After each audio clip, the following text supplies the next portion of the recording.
Hi friends, welcome to my channel info from Bharath. ನೀವೇನಾದರೂ Big Boss Kannada season 12ರ ವೀಕ್ಷಕರಾಗಿದ್ದರೆ ಅಥವಾ ನೀವಿನ್ನೂ ನಮ್ಮ ಚಾನಲ್ನ ಸಬ್ಸ್ಕ್ರೈಬ್ ಮಾಡಿಲ್ಲ ಅಂದರೆ ಈ ಕೂಡಲೇ ಸಬ್ಸ್ಕ್ರೈಬ್ ಮಾಡಿ, ಜೊತೆಗೆ ಈ ವಿಡಿಯೋ ಇಷ್ಟ ಆದರೆ ಒಂದು ಲೈಕ್ ಮಾಡಿ. ಬಿಗ್ ಬಾಸ್ ಕನ್ನಡ ಸೀಸನ್ 12 ಅದ್ದೂರಿಯಾಗಿ ಚಾಲನೆಯಾಗಿದ್ದು ಎಲ್ಲ 18 ಸ್ಪರ್ಧಿಗಳು ಮನೆಗೆ ಆಗಮಿಸಿದ್ದಾರೆ.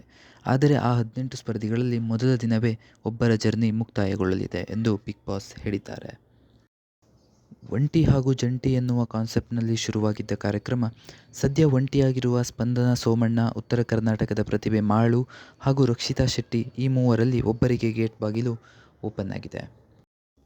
ಮನೆಯವರೆಲ್ಲ ತೀರ್ಮಾನಿಸಿ ಒಬ್ಬರ ಹೆಸರನ್ನು ಸೂಚಿಸಿಯೂ ಆಗಿದ್ದು, ಸದ್ಯ ಮನೆಯಿಂದ ರಕ್ಷಿತಾ ಶೆಟ್ಟಿ ಹೊರನಡೆದಿದ್ದಾರೆ ಎನ್ನಲಾಗ್ತಿದೆ.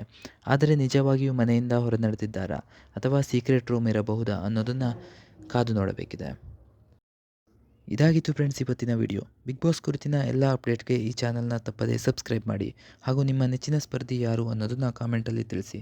ಮುಂದಿನ ವಿಡಿಯೋದೊಂದಿಗೆ ಮತ್ತೆ ಸಿಗೋಣ. Thank you.